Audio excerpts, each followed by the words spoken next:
नमस्कार, मैं विजयलक्ष्मी गुप्ता आप सभी भाई बहनों का अपने चैनल पर स्वागत करती हूं और आशा करती हूं कि आप सभी स्वस्थ होंगे और मस्त होंगे।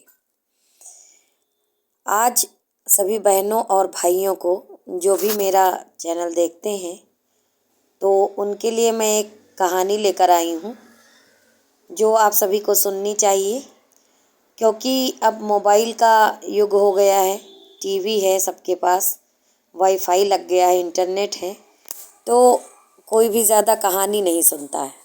क्योंकि अब कहानी कोई सुनेगा क्यों, किसी के पास उतना समय भी नहीं है।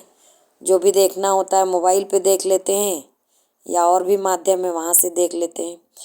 लेकिन कहानियों के माध्यम से हम अपने फैमिली के बड़े बुजुर्गों से बहुत कुछ सीखते थे और उनके पास बैठते थे, समय स्पेंड करते थे।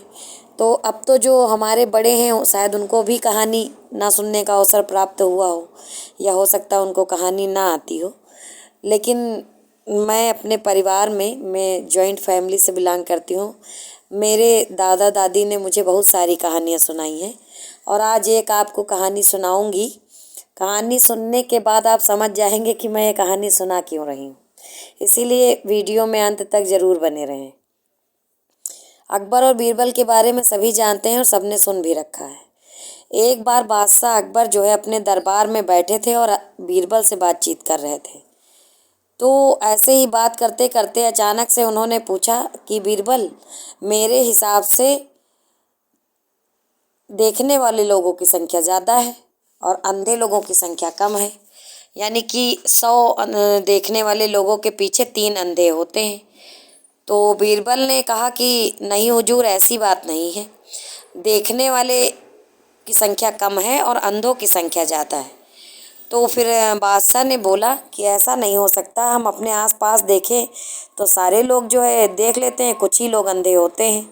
तो बीरबल ने कहा, मैं आपको ये बात साबित करके बताऊंगा। ये बात आई गई हो गई, काफ़ी दिन बीत गए। फिर एक दिन बीरबल ने क्या किया कि एक चौपाया लिया, चौखटा जिसको बोलते हैं, खटिया जैसे बीनते हैं तो पहले उसका फ्रेम बनाते हैं, खाट चारपाई तो आप सब लोग जानते ही होंगे। वही फ्रेम ले लिया और कुछ रस्सियाँ ले ली और बीच चौराहे पर जहाँ भीड़ होती है वहाँ जाकर बैठ गए और 2 मुनीम को रख लिया, अपने अगल बगल बिठाया और वहाँ बीच चौराहे पर बैठ के अपना चारपाई रस्सी से बुनने लगे। चारपाई बुन रहे थे तो एक एक करके लोग उनके पास आए और पूछने लगे कि बीरबल जी, आप क्या कर रहे हो। तो बीरबल उनको कोई जवाब नहीं देते थे और अपने मुनीम से बोलते थे कि इनका नाम लिस्ट में डाल दो, अंधों की लिस्ट में डाल दो। ऐसे करते करते पूरा दिन बीत गया और काफ़ी लोग आए उनसे और यही पूछे कि आप क्या कर रहे हैं। तो उन सभी का नाम उन्होंने अंधों की लिस्ट में डाल दिया। कुछ लोग ऐसे भी आए जिन्होंने पूछा, अरे आप तो चारपाई बुनने लगे, क्या हुआ, कोई और बात है। तो ऐसे भी कुछ लोग आए जिनकी संख्या बहुत कम थी, लेकिन वो जवाब किसी को नहीं देते थे, बस लिस्ट में नाम दर्ज करने का निर्देश देते थे। ये बात फैल गई और बादशाह अकबर के पास भी पहुंच गई।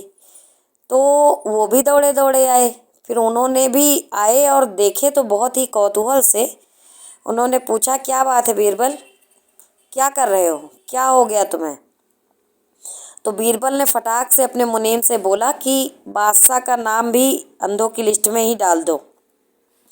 बादशाह ने जब ये सुना तो वो आग बबूला हो गए, परेशान हो गए, गुस्सा भी करने लगे। तो कहा कि मैं तो देख सकता हूँ, मेरी तो आंखें अच्छी हैं, फिर मेरा नाम अंधों की लिस्ट में क्यों डाल रहे हो। तब बीरबल खड़े हुए और हाथ जोड़ करके विनम्र निवेदन के साथ बोले कि बादशाह जी, आपको वो बात याद होगी जब आपने मुझसे कहा था कि देखने वालों की संख्या ज़्यादा है और अंधों की कम होती है ना। तो मैं वही चीज़ साबित कर दिया हूँ, ये मेरी लिस्ट पकड़िए और आप खुद काउंट कर लीजिए। तो बादशाह ने कहा, चलिए ठीक है, अब आप ही बताइए कि कितने लोग, क्या परसेंटेज है देखने वालों का और क्या परसेंटेज है नहीं देखने वाले का।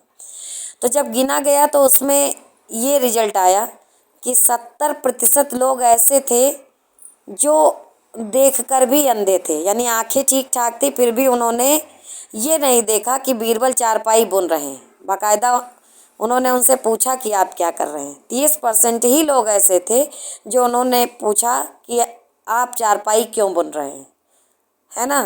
तो ये कहानी मुझे बचपन में मेरे बाबा जी ने, जिनको आप लोग दादा बोलते होंगे, उन्होंने सुनाई थी।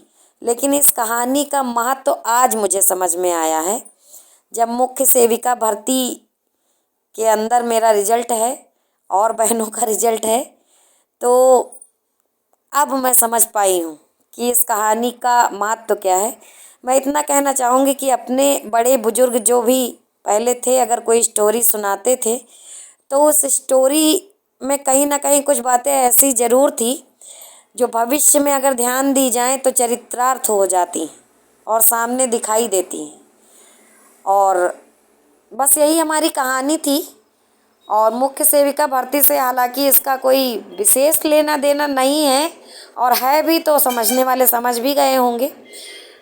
रोज़ रोज़ वही एक ही न्यूज़ सुन सुन के मुख्य सेविका भर्ती में क्या हुआ क्या हुआ क्या हुआ, आप सब लोग बोर हो गए होंगे। और न्यूज़ मैं बना तो पाऊँगी नहीं, मैंने पहले भी बोला, न्यूज़ होगी तो ही बताएंगे, न्यूज़ बना तो पाएंगे नहीं। और जो न्यूज़ थी तो वो कई सारे चैनलों के माध्यम से बताई भी जा चुकी है। अब उसको मैं अलग अलग तरीक़ों से क्या बताऊं, बहुत सारे चैनल हैं बता ही रहे हैं, मैं भी वहीं पे देख ली हूँ, है ना। अब मेरा तो जो काम था तो मैं सुबह से उसमें लगी थी, अपना जो भी मुझसे प्रयास बन पड़ रहा था वो कर रही थी। फिर शाम को मेरा मन किया कि चलो आपको कहानी सुनाएं, क्योंकि कुछ लोगों को बड़ा इंतज़ार रहता है, कुछ बहनों को और भाइयों को हमारा, कि कब हम कुछ बोलें।